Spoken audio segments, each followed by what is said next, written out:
इस आदमी के पास ऐसी पावर है कि ये अपने सपनों से कुछ भी ला सकता है, पर जब भी वो सपने में जाता है तो उसे एक राक्षस मार देता है। इस कहानी की शुरुआत सेंग्यू नाम के एक लड़के से होती है जो बहुत ही गरीब स्क्रिप्ट राइटर है। वो अपनी लाइफ को जीने में बहुत ज्यादा स्ट्रगल कर रहा था, पर उसकी बड़ी प्रॉब्लम ये नहीं थी। उसकी प्रॉब्लम ये थी कि वो जब भी सोने की कोशिश करता था तो उसे सपने में हर बार एक राक्षस बहुत बुरी मौत मारता था, जिस वजह से सेंग्यू 6 महीने से ठीक से सो नहीं पाया है। अब सेंग्यू जब सोया था तो वो सपने में मेट्रो में ट्रेवल कर रहा था और फिर उसके सपने में वही राक्षस आता है और वो सेंग्यू के बाल पकड़कर उसे मारने लग जाता है। फिर मेट्रो में छेद करके उसके सिर को पटरी में घसीटते हुए मार देता है और तभी सेंग्यू की डर के मारे आंख खुल जाती है, जिसके बाद वो स्क्रिप्ट लिखने का डिसाइड करता है। पर तभी उसका मकान मालिक उसके दरवाजे को खटखटाने लग जाता है क्योंकि उसने अभी तक किराया नहीं दिया था। तो सेंग्यू उससे बचने के लिए अपने कमरे की खिड़की से भाग जाता है और फिर वो एक फूड स्टॉल पर जाता है जहां वो एक एगलेस पैनकेक मांगता है क्योंकि उसके पास इतने पैसे नहीं होते कि वो सही तरीके से पेट भर के खाना खा सके। पर वो फूड स्टॉल वाला आदमी उस पर दया करके उसे अंडे वाला पैनकेक दे देता है। अब सेंग्यू अपने सामने के कैफे में एक लड़की हुआर को देखता है जो कि उस कैफे में काम किया करती थी और सेंग्यू उससे वन साइडेड लव करता था। और फिर यहाँ जब वो अपना पैनकेक खा रहा था तो उसके पीछे उसका मैनेजर दोस्त आ जाता है। सेंग्यू उसे देखकर भागने लगता है क्योंकि उसने अभी तक स्क्रिप्ट को पूरा नहीं किया था और भागने के दौरान उससे अपना पैनकेक भी गिर जाता है, लेकिन फिर भी उसका दोस्त उसे पकड़ ही लेता है और वो उसे एक रेस्टोरेंट में ले जाता है जहाँ वो नूडल खा रहा था और सेंग्यू बेचारा उसे देख रहा था। यहाँ उसका दोस्त सेंग्यू उसे डांटता है क्योंकि उसने अपने कॉन्ट्रैक्ट के अकॉर्डिंग स्क्रिप्ट को पूरा नहीं किया है। सेंग्यू उसे अपने सपनों के बारे में बताता है और उसे कहता है कि वो इन सपनों की वजह से सही तरह से कॉन्सेंट्रेट नहीं कर पा रहा है और ना ही वो ठीक से सो पा रहा है। लेकिन सेंग्यू उसकी बातों को नहीं सुनता। वो उससे स्क्रिप्ट पूरी करने के लिए 10 दिन का टाइम देकर चला जाता है और फिर सेंग्यू छुपकर अपने अपार्टमेंट जाता है तो वहाँ उसका सामान उसके रूम के बाहर पड़ा हुआ था, जिसका मतलब था कि उसके मकान मालिक ने उसे घर से बाहर निकाल दिया है। तो अब सेंग्यू रात बिताने के लिए एक कैफे में पहुंचता है जहाँ वो अपने लैपटॉप में स्क्रिप्ट लिखने की कोशिश करता है, पर बहुत ज्यादा भूख लगने की वजह से वो कॉन्सेंट्रेट नहीं कर पाता और आखिर में उसे नींद आ जाती है। पर अचानक से उसके पीछे वही शैतान राक्षस आ जाता है जो उसे ट्रेन में मारने की कोशिश कर रहा था। वो यहाँ जंजीरों से सेंग्यू का गला दबाता है और उसका सर टेबल में जोर जोर से पटकने लगता है। पर तभी सेंग्यू की आंख खुल जाती है और पता चलता है कि ये तो उसका सपना था, लेकिन अब यहाँ उसका लैपटॉप चोरी हो चुका था, जिससे सेंग्यू बहुत दुखी होता है। और अब सेंग्यू की लाइफ इन सपनों की वजह से बहुत ज्यादा परेशानी में चल रही थी, जिस वजह से उसे हकीकत और सपने के बीच में कोई अंतर पता नहीं चलता कि क्या सपना है और क्या हकीकत। तो अब सेंग्यू इस सब से छुटकारा पाने के लिए सुसाइड करने का डिसाइड करता है और एक बिल्डिंग में चढ़कर अपने दोस्त को मैसेज करता है कि वो उसकी स्क्रिप्ट को पूरा नहीं कर पाएगा क्योंकि वो सुसाइड कर रहा है। पर जब सेंग्यू यहाँ से कूदने वाला होता है तो उसे वही फूड स्टॉल वाला आदमी रोक लेता है जो कि उसे पैनकेक खिलाया करता था। वो उसके साथ बैठता है और उसे पैनकेक खाने को देता है और फिर उसे कहता है कि अब से जब भी तुम बुरा सपना देखोगे तो तुम आई एम ड्रीमिंग बोलना, जिससे तुम अपने सपने से बाहर आ जाओगे। जिसके बाद सेंग्यू मरना कैंसिल करता है और अपना फोन बेचकर अपने लिए खाना खरीदता है और एक स्टोर के बाहर बैठकर खाने लगता है। तभी उसके पास उसकी क्रश हुआर आती है जिसे देखकर वो चौंक जाता है, पर अचानक से वो राक्षस में बदल जाती है, जिसका मतलब था कि ये सेंग्यू का सपना था। राक्षस सेंग्यू को पकड़ता है और उसके सीने पर अपनी तलवार घुसाकर उसे स्टोर के अंदर फेंक देता है। तो सेंग्यू को उस फूड स्टॉल वाले आदमी की कही हुई बात याद आती है, तो वो आई एम ड्रीमिंग बोलता है, जिससे वो अपने सपने से बाहर आ जाता है और वो देखता है कि उसके हाथों में उस राक्षस की तलवार भी आ गई है, जिसे देखकर वो हैरान हो जाता है क्योंकि ये तलवार उसके सपने से आ चुकी थी और बहुत यूनिक भी थी। तो सेंग्यू उसे बेचने के लिए एक एंटीक शॉप में पहुंचता है जहां सभी दुकानदार उस तलवार को खरीदना चाहते थे, जिससे सेंग्यू को रियलाइज होता है कि ये तलवार कितनी खास है। इसलिए वो एक खास एंटीक शॉप में जाता है और उसे उस तलवार के 20,000 रुपए मिल जाते हैं, जिससे वो बहुत खुश होता है। वो पेट भर के एक अच्छे से रेस्टोरेंट में खाना खाता है, अपने लिए लैपटॉप खरीदता है और एक वीआईपी होटल में रहने लग जाता है और फिर वो सेविंग करके चिकना भी बन जाता है। जिसके बाद वो रात में नींद की गोलियां लेता है ताकि वो अपने सपने से और चीजों को ला सके।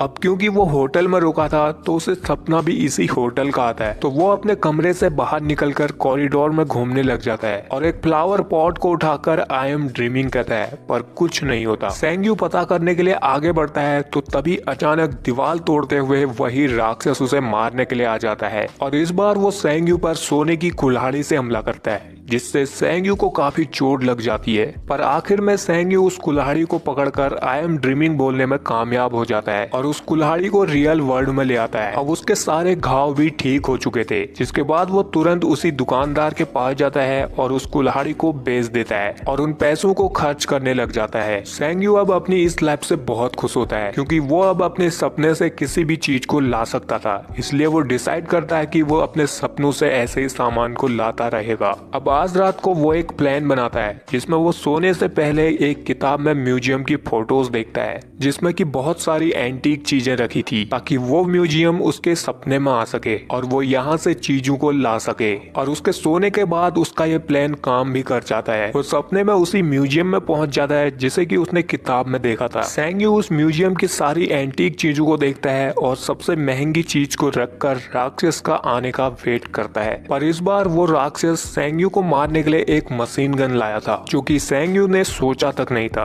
राक्षस उस पर गोलियां चलाने लगता है और सेंग्यू उससे बचने की कोशिश कर रहा था, लेकिन आखिर में राक्षस उसे मार ही डालता है, जिससे सेंग्यू की नींद खुल जाती है और वो अपने आप को होटल रूम में पाता है। लेकिन सेंग्यू खाली हाथ नहीं आना चाहता था, इसलिए वो जल्दी से नींद की गोलियां लेता है और वापस उसी सपने में चला जाता है। और इस बार वो एक लंबी छलांग मारकर उन दोनों एंटीक चीजों को पकड़ता है और आई एम ड्रीमिंग बोलकर उन्हें सपने से बाहर ले आता है, जिससे वो अब बहुत खुश होता है और उन्हें बेचने के लिए एक प्रोफेशनल डीलर के पास जाता है और उसे उन एंटीक चीजों के बदले में $2 मिलियन मिलते हैं। जब वो डीलर से मिलकर बाहर आता है तो उसे उसका दोस्त सेंग्जी मिलता है जो उससे बहुत गुस्सा होता है क्योंकि उसे लग रहा था कि सेंग्यू मर चुका है। तो सेंग्यू उसे अपने साथ एक वीआईपी रेस्टोरेंट में ले जाता है और उसे उसके पैसे वापस देता है जो कि उसने उसे स्क्रिप्ट लिखने के लिए दिए थे। लेकिन सेंग्जी उसका राज जानना चाहता था कि ये इतनी जल्दी अमीर कैसे बन गया, इसलिए वो सेंग्यू को दारू पिलाता है और उसके टल्ली होने के बाद उसे उसके रूम में सुला देता है और फिर वो सेंग्यू के वॉलेट और चेक बुक को देखने लगता है। लेकिन तभी सेंग्यू अचानक से अपने हाथों में बहुत सारी गोल्ड की चैनों को लेकर नींद से जाग जाता है, जिससे सेंग्जी बहुत डर जाता है और अब वो सेंग्यू का राज जान चुका था तो वो अब से सेंग्यू के साथ रहना शुरू कर देता है। अगले दिन सेंग्यू को पता चलता है कि हुआर अपना कैफे बेचने वाली है तो वो खुद ही उसका कैफे खरीद लेता है और उससे डील करता है कि अगर प्रॉफिट हुआ तो वो लोग पैसों को बराबर बांट लेंगे और लॉस हुआ तो सिर्फ उसे लॉस होगा। जिसके बाद से सेंग्यू और हुआर भी एक दूसरे से मिलने लग जाते हैं।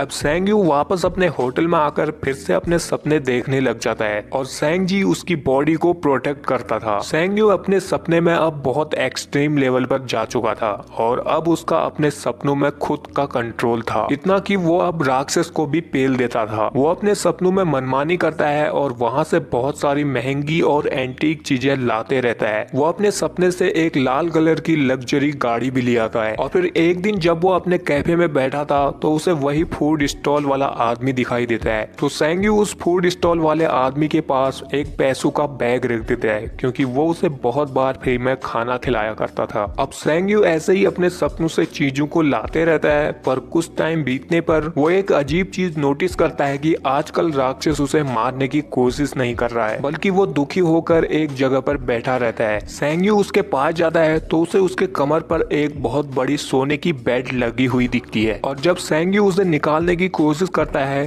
तो उसकी उंगलियां मिटने लगती हैं और जलने लगती हैं। लेकिन फिर भी सेंग्यू उस बेड को निकालने की कोशिश करता है और उसे उखाड़कर अपने साथ ले जाता है। पर सेंग्यू जब राक्षस की बेल्ट को उखाड़ रहा था तो वो राक्षस सेंग्यू के चेस्ट पर अपनी उंगली से कुछ निशान बना देता है, लेकिन सेंग्यू उस पर ध्यान नहीं देता। और फिर जब वो अपने घर पर होता है तो अचानक से एक तलवार उसकी चेस्ट पर आकर लगती है, सेम उसी जगह पर जहाँ पर राक्षस ने उसके निशान बनाए थे। और फिर अगले दिन सेंग्यू खजाना लूटने का प्लान नहीं बनाता, वो अकेला सो जाता है। तो वो अपने सपने में एक बहुत बड़ी बिल्डिंग पर पहुंचता है जिसके रूफटॉप पर उसका एक आदमी इंतजार कर रहा था। सेंग्यू जब उसके पास जाकर देखता है तो ये आदमी और कोई नहीं बल्कि खुद सेंग्यू था, जिससे सेंग्यू घबरा घबरा जाता है और वो अपने सपने से बाहर आ जाता है और अब उसके चेहरे और कंधे पर वही निशान थे जो कि राक्षस ने उसे पहले दिए थे। तो सेंग्यू इस बारे में बात करने के लिए उसी फूड स्टॉल वाले आदमी से मिलने के लिए जाता है, पर रास्ते में उसे कुछ गैंगस्टर किडनैप करके अपने साथ ले जाते हैं और यहाँ उन गैंगस्टर का लीडर सेंग्यू से $10 मिलियन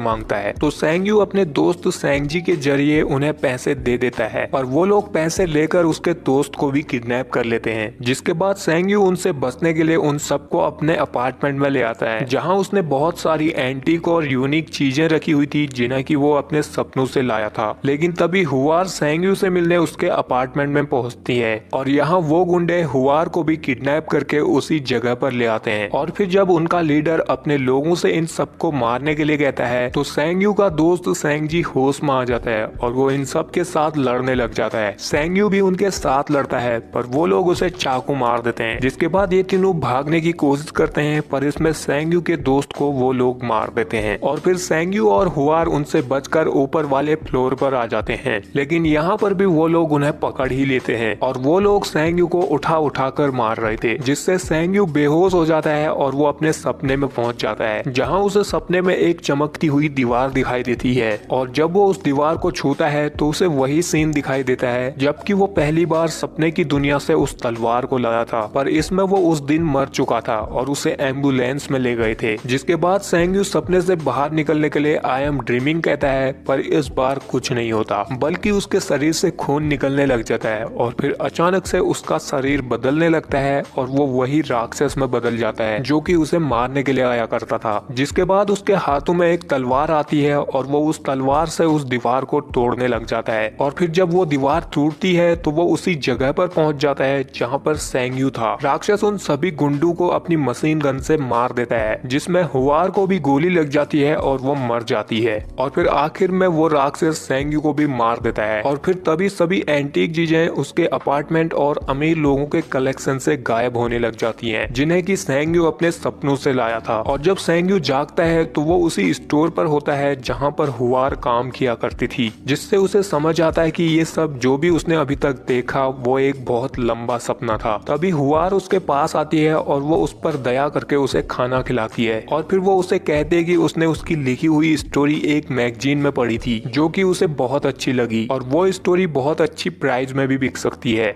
और तब तक के लिए हुआर उसे अपने कैफे में काम करने के लिए एक जॉब दे देती है, जिसके बाद सेंग्यू की लाइफ धीरे धीरे स्टेबल हो जाती है और वो अपनी स्क्रिप्ट को भी पूरा कर लेता है, जिसे बेचकर उसे काफी अच्छे पैसे भी मिल जाते हैं। और फिर वो एक दिन उसी फूड स्टॉल वाले आदमी के पास जाता है तो उसे वो आदमी उसका वो पैसों का बैग वापस कर देता है। अब सेंग्यू ये सब समझ नहीं पा रहा था कि ये रियलिटी है या सपना, तो वो फूड स्टॉल वाला आदमी उसे अपने पेट पर एक घाव दिखाता है और उसे कहता है कि उसके पास भी वही शक्तियां हैं और उसने भी उसी की जैसी गलतियां की थी, लेकिन फिर वो समझ गया कि नॉर्मल जीवन जीना ही सही है। और फिर आखिर में दिखाया जाता है कि सेंग्यू जब हुआर से बात कर रहा था तो उसे वही राक्षस देख रहा था जिसने कि सभी गैंगस्टर्स को मार दिया था और यहीं पर यह कहानी एंड हो जाती है। सो आई होप यू गाइस की